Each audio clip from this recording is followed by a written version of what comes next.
2024 के आम चुनावों के बाद भारत की राजनीति एक अहम मोड़ पर खड़ी है। ये मोड़ विचारधाराओं से अधिक संवाद की भाषा और नेतृत्व के तेवरों से जुड़ा हुआ है। प्रधानमंत्री नरेंद्र मोदी की राजनीति जहां उम्मीद और भविष्य की संभावना का मनोविज्ञान रचती है, वहीं कांग्रेस नेता राहुल गांधी का तेवर दिन ब दिन अधिक नाराज और आक्रोशित होता जा रहा है। हाल ही के घटनाक्रमों और विश्लेषणों में इस विरोधाभास को तीखे ढंग से महसूस किया जा सकता है। राहुल गांधी ने अहमदाबाद में आयोजित कांग्रेस के अधिवेशन के बाद एक वीडियो जारी किया। इसमें उन्होंने मोदी सरकार पर तीखे हमले किए हैं, अडानी अंबानी से लेकर अमेरिका के साथ बढ़ते संबंधों तक। लेकिन ये हमला वैचारिक से अधिक भावनात्मक था और एक अलग किस्म की निराशा उसमें झलक रही थी।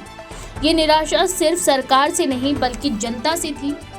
ऐसा लग रहा था कि मानो राहुल ये कह रहे हों, हमने तो सच कहा, आपको क्यों नहीं समझ आया। ये रवैया राजनीति में खतरनाक होता है क्योंकि लोकतंत्र में जनता ही अंतिम निर्णायक होती है। अगर किसी राजनेता को जनता से ही शिकायत होने लगे तो ये स्थिति आत्ममंथन की मांग करती है, न कि और अधिक भाषणबाजी की। राहुल गांधी की भाषण शैली में अक्सर इतिहास और परंपरा का संदर्भ आता है। उन्होंने इंदिरा गांधी की एक घटना सुनाई जब उन्होंने कहा था कि मैं अपना काम करती हूँ, मुझे फर्क नहीं पड़ता कि लोग क्या सोचते हैं। राहुल ने इसे परफेक्ट बताया, लेकिन सवाल ये है कि आज का युवा मतदाता जो ना कि इंदिरा को जानता है और ना ही 70 और 80 के दशक की कांग्रेस को, क्या उसे ये संदर्भ छूता है?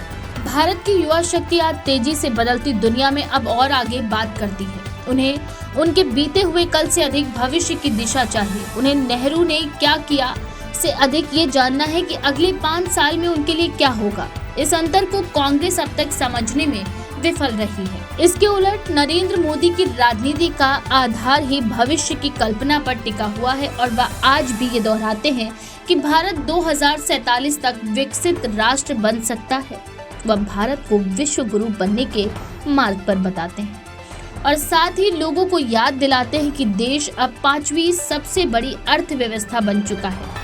ये सब बातें आंकड़ों से अधिक भावना और सपने का निर्माण करती हैं और यही वह जगह है जहां भाजपा बार बार बढ़त बना लेती है। हालिया राजनीतिक विश्लेषणों में ये भी देखा गया है कि नरेंद्र मोदी भी मुफ्त योजनाओं के सहारे वोट बैंक साधते हैं। मुफ्त राशन, घर, बिजली, साथ ही वह लोगों के भीतर ये भी भाव पैदा करते हैं कि ये सब देश की उन्नति का हिस्सा है, जबकि कांग्रेस की योजनाएं आज भी जाति जनगणना, आरक्षण सीमा बढ़ाना, बेरोजगारों को भत्ता देना और महिलाओं के बैंक खातों में सीधी रकम भेजने तक ही सीमित है।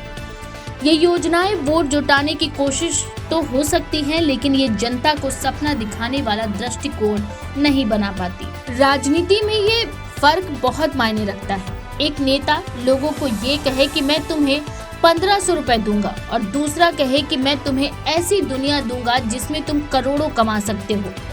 पहला तरीका जरूरत को राहत देता है, दूसरा आत्मगौरव और आकांक्षा को दिशा देता है। आज की पीढ़ी दूसरे तरीके से ज्यादा जुड़ती है। राहुल गांधी के सामने एक और चुनौती है, पार्टी के भीतर विचारों की स्वतंत्रता। जब कोई वरिष्ठ और आधुनिक सोच रखने वाले नेता ये सलाह देते हैं कि कांग्रेस को सकारात्मक राजनीति करनी चाहिए तो उनकी निष्ठा पर भी सवाल खड़े कर दिए जाते हैं।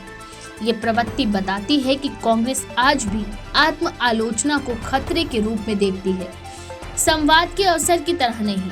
जब तक कोई संगठन भीतर से लोकतांत्रिक नहीं बनता, तब तक वह बाहर लोकतंत्र की रक्षा आखिरकार कैसे कर पाएगा। सवाल उठ रहा है कि क्या राहुल गांधी को आत्ममंथन की जरूरत है? जवाब है हाँ, और वह भी गहराई से। आज भारत की राजनीति उस मोड़ पर है जहां सिर्फ सच बोलने से जनता प्रभावित नहीं होती। उन्हें ये भी देखना होता है कि वह सच उम्मीद के साथ जुड़ा है या हारी हुई सोच के साथ। मोदी ने ये बात समझ ली है। वह खुद को एक विजेता की छवि के रूप में पेश करते हैं।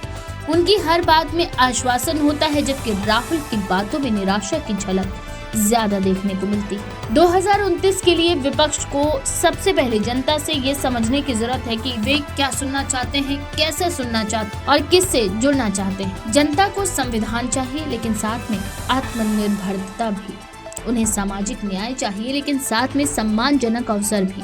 उन्हें इंदिरा और नेहरू की विरासत भी चाहिए, लेकिन उससे ज्यादा उन्हें एक ऐसा नेता भी चाहिए जो कहे तुम बदल सकते हो भारत को। राजनीति अब महज विचारों की लड़ाई नहीं, ये संप्रेषण, प्रतीकों और मनोविज्ञान की लड़ाई बन चुकी है। मोदी ने ये विज्ञान समझ लिया है। राहुल को अब तय करना है कि क्या वे इस मनोविज्ञान को केवल खंडन करेंगे या इसका विकल्प बनकर उभरेंगे। आपका इस बारे में क्या ख्याल है? अपनी राय हमें कमेंट में जरूर लिखें। ऐसी और भी दिलचस्प खबरों के लिए देखते रहिए द पेज 19।